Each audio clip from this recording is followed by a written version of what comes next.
একজন মানুষ যাকে তার নিজের সময়ে কেউই বুঝতে পারেনি, একজন পরিচালক যার সিনেমা ছিল সময়ের থেকে অনেক এগিয়ে। কথা বলছি ঋত্বিক ঘটককে নিয়ে। কিন্তু প্রশ্ন হলো, কেন ঋত্বিক ঘটক তার জীবদ্দশায় পেলেন না প্রাপ্ত সম্মান? কেন তার সিনেমা তখনকার দর্শকের কাছে কঠিন মনে হয়েছিল? নমস্কার, আমি সায়ন এবং দ্য আনটোল্ড আর্কাইভ বাংলা চ্যানেলে আপনাদের সবাইকে স্বাগতম, যেখানে আমরা এরকমই অজানা গল্প তুলে ধরবো আপনাদের সামনে। আজকের এই ভিডিওতে আমরা জানবো এক অবহেলিত প্রতিভার জীবনের গল্প, দেশভাগের যন্ত্রণায় গড়া তার সিনেমা, আর সেই অজানা সত্য যা জানলে হয়তো আপনি নতুন করে দেখবেন তার সিনেমাকে। ঋত্বিক ঘটক জন্মেছিলেন এমন এক পরিবারে যেখানে সাহিত্য, নাটক, সঙ্গীত সবকিছুই ছিল জীবনের স্বাভাবিক অংশ।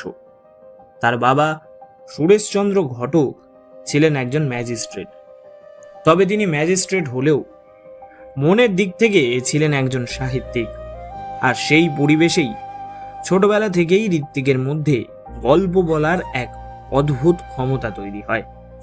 পূর্ববঙ্গের গ্রামীণ জীবন, লোকসংস্কৃতি, মানুষের সহজ সরল আবেগ, এসব তার মনে গভীরভাবে গেঁথে যায়, যা পরবর্তীকালে তার সিনেমার আবহ, শব্দ এবং চরিত্র নির্মাণে বারবার ফিরে আসে। তার কাছে শিল্প কোনো আলাদা বিষয় ছিল না, বরং জীবনকেই তিনি শিল্পের মাধ্যমে প্রকাশ করতে শিখেছিলেন। কিন্তু এই শিল্পময় শৈশবকে ছিন্ন ভিন্ন করে দেয় দেশভাগ। দেশভাগের ফলে নিজের জন্মভূমি ছেড়ে কলকাতায় উদ্বাস্তু হয়ে আসা তার জীবনের সবচেয়ে বড় আঘাত হয়ে দাঁড়ায়। এই অভিজ্ঞতা ছিল শুধু স্থান পরিবর্তনের নয়, এটি ছিল পরিচয় হারানোর এক গভীর যন্ত্রণা। শরণার্থী জীবনের দারিদ্রতা, অনিশ্চয়তা এবং সামাজিক অবহেলা তাকে ভেতর থেকে ভেঙে দেয়। কিন্তু সেই ভাঙনই পরবর্তীকালে তার সৃষ্টির শক্তি হয়ে ওঠে। তিনি সারা জীবন এক ধরনের নস্টালজিয়া ও বিচ্ছিন্নতার বোধ বয়ে বেড়ান, আর সেই অনুভূতি তার সিনেমার প্রতিটি ফ্রেমে প্রতিফলিত হয়, যেখানে মানুষ শুধু বেঁচে থাকে না, বরং নিজের অস্তিত্ব খুঁজে ফেরে। কলকাতায় এসে ঋত্বিক ঘটকের শিল্প চেতনার প্রকৃত বিকাশ ঘটে ইন্ডিয়ান পিপলস থিয়েটার অ্যাসোসিয়েশনের মাধ্যমে, যা শুধুমাত্র একটি থিয়েটার সংগঠন ছিল না, বরং একটি সাংস্কৃতিক ও রাজনৈতিক আন্দোলন বলা চলে। এখানে কাজ করতে গিয়ে তিনি প্রথমবারের মতো সমাজের বাস্তব রূপের মুখোমুখি হন। শ্রমিকদের সংগ্রাম, দারিদ্রতা, শোষণ এবং মানুষের প্রতিদিনের লড়াই।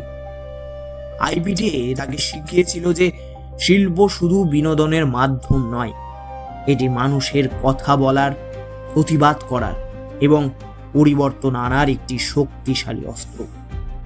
এই সময় থেকেই তার মধ্যে একটি স্পষ্ট রাজনৈতিক দৃষ্টিভঙ্গি তৈরি হয়, যেখানে ব্যক্তি ও সমাজের সংঘর্ষ তার ভাবনার কেন্দ্রে চলে আসে।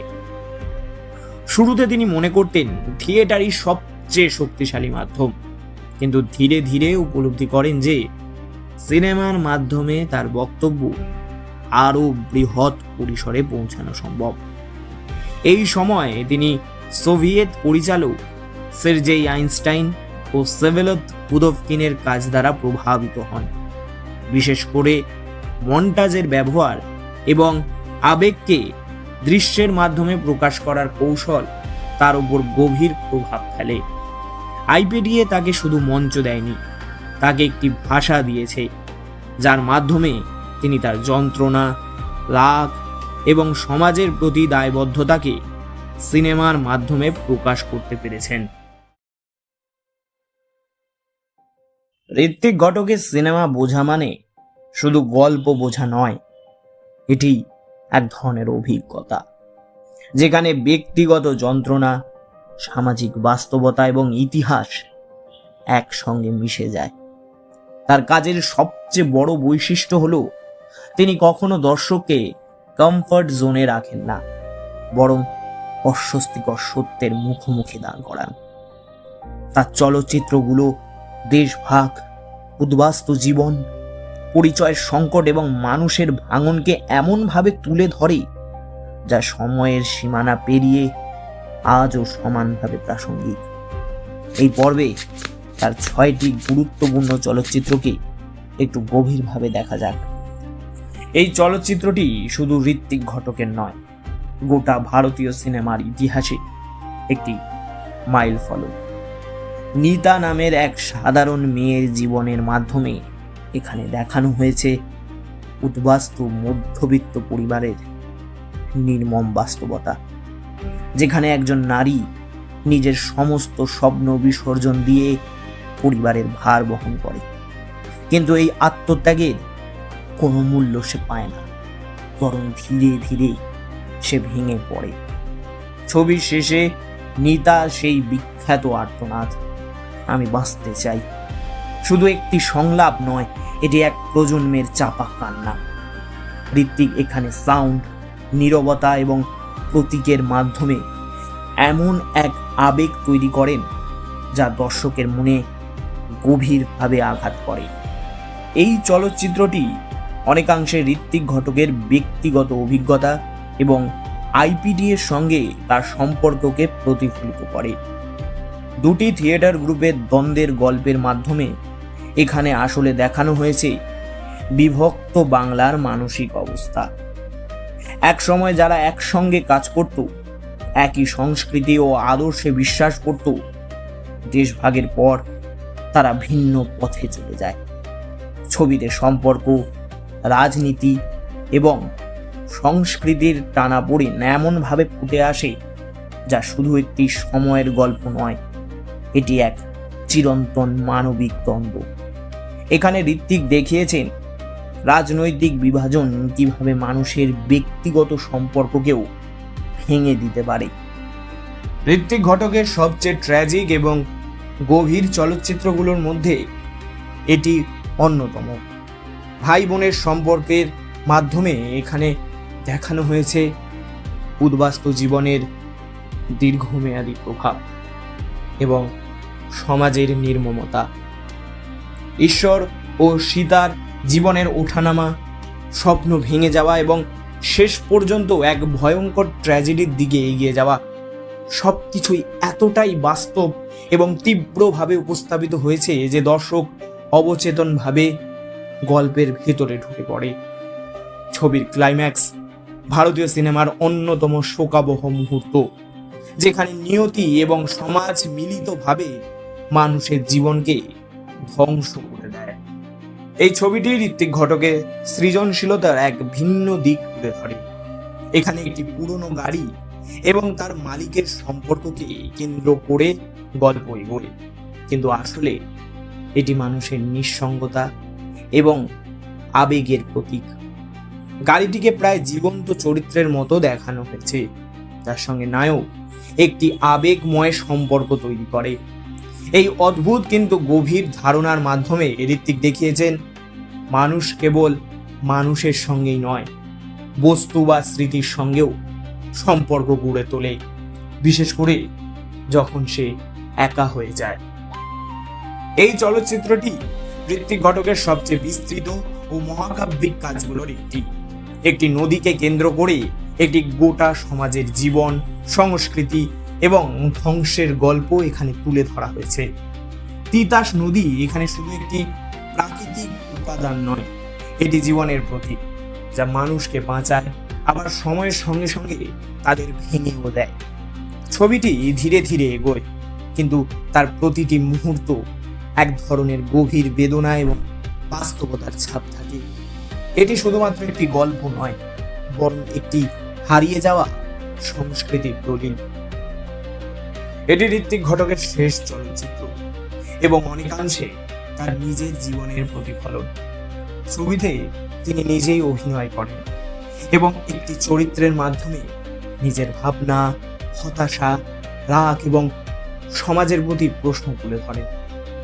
এখানে গল্পের চেয়ে বেশি গুরুত্ব পেয়েছে দর্শন এবং আলোচনা, মানুষ, সমাজ, রাজনীতি এবং শিল্পের ভূমিকা নিয়ে এক গভীর চিন্তা ভাবনা। এটি যেন একটি আত্মজিজ্ঞাসা, যেখানে ঋত্বিক নিজেই নিজের সঙ্গে কথা বলছেন এবং দর্শককে সেই আলোচনার অংশ করে তুলছেন। যদিও জীবদ্দশায় ঋত্বিক ঘটক খুব বেশি বাণিজ্যিক সাফল্য বা জনপ্রিয় পুরস্কার পাননি, তবুও তার কাজ ধীরে ধীরে আন্তর্জাতিকভাবে স্বীকৃতি লাভ করে। মেঘে ঢাকা তারা পরবর্তীকালে ভারতীয় সিনেমার অন্যতম শ্রেষ্ঠ চলচ্চিত্র হিসেবে স্বীকৃতি পায় এবং বিভিন্ন আন্তর্জাতিক চলচ্চিত্র উৎসবে প্রদর্শিত হয়।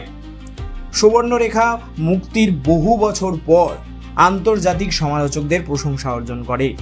তিতাস একটি নদীর নাম বিভিন্ন আন্তর্জাতিক ফিল্ম ফেস্টিভ্যালে প্রদর্শিত হয়ে ব্যাপক প্রশংসা কুড়ায়।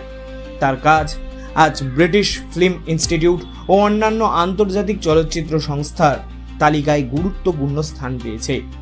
ভারতে তিনি মৃত্যুর পর কাল্ট ফিল্ম মেকার হিসেবে স্বীকৃতি পান এবং তার সিনেমা এখন film and television institute of India সহ বিভিন্ন ফিল্ম স্কুলে পড়ানো হয়। জীবনের শেষ পর্বে ঋত্বিক ঘটকের জীবন ক্রমশ কঠিন হয়ে ওঠে। আর্থিক সংকট, মানসিক চাপ এবং মদ্যপানের সমস্যায় তিনি জর্জরিত ছিলেন এবং তার কাজ সেই সময়ের দর্শকদের কাছে যথাযথ স্বীকৃতি পায়নি। তবু তিনি থেমে যাননি। তিনি শিক্ষকতা শুরু করেন film and television institute of ইন্ডিয়াতে, যেখানে তিনি নতুন প্রজন্মকে শুধু সিনেমা বানানো নয়, জীবনকে দেখার এক নতুন দৃষ্টিভঙ্গি শেখান। তার ক্লাস ছিল নিয়মের বাইরে। তিনি ছাত্রদের বলতেন, ক্যামেরা শেখার আগে মানুষের কষ্টকে বুঝতে শিখতে। তার এই দর্শনই পরে অনেক ছাত্রের মধ্যে গভীর প্রভাব ফেলে। তার ছাত্রদের মধ্যে যেমন মানি কল এবং কুমার সাহানি পরবর্তীকালে ভারতীয় প্যারালাল সিনেমাকে এগিয়ে নিয়ে যায়, তেমনি ঋত্বিক ঘটকের প্রভাব বিশ্ব সিনেমাতেও ধীরে ধীরে ছড়িয়ে পড়ে। জীবদ্দশায় অবহেলিত হলেও মৃত্যুর পর তিনি এক ভিশনারি ফিল্ম মেকার হিসেবে স্বীকৃতি পান। তার সিনেমা আজও আমাদের মনে করিয়ে দেয়, ইতিহাস শুধু অতীত নয়, এটি বর্তমানের ভেতরেও বেঁচে থাকে, আর শিল্পই সেই ইতিহাসকে সবচেয়ে গভীরভাবে প্রকাশ করতে পারে। ঋত্বিক ঘটকের গল্পটা এখানেই শেষ নয়, বরং এখান থেকেই শুরু হয় তার আসল স্বীকৃতি। জীবনে তিনি যতটা অবহেলা পেয়েছেন, মৃত্যুর পর ঠিক ততটাই সম্মান পেয়েছে তার কাজ। আজ তার সিনেমা শুধু ছবি নয়, এগুলো ইতিহাস, অনুভূতি আর প্রতিবাদের ভাষা। ভিডিওটা ভালো লাগলে লাইক করবেন এবং চ্যানেলটিকে অবশ্যই সাবস্ক্রাইব করবেন এবং কমেন্ট বক্সে জানাবেন আপনাদের মতামত। এবং অবশ্যই আরেকটা জিনিস কমেন্টে জানাবেন, ঋত্বিক ঘটকের কোন সিনেমাটা আপনাদের সবচেয়ে ফেভারিট। পরের ভিডিওতে আবার দেখা হবে এক নতুন গল্প নিয়ে, এক নতুন সত্য নিয়ে।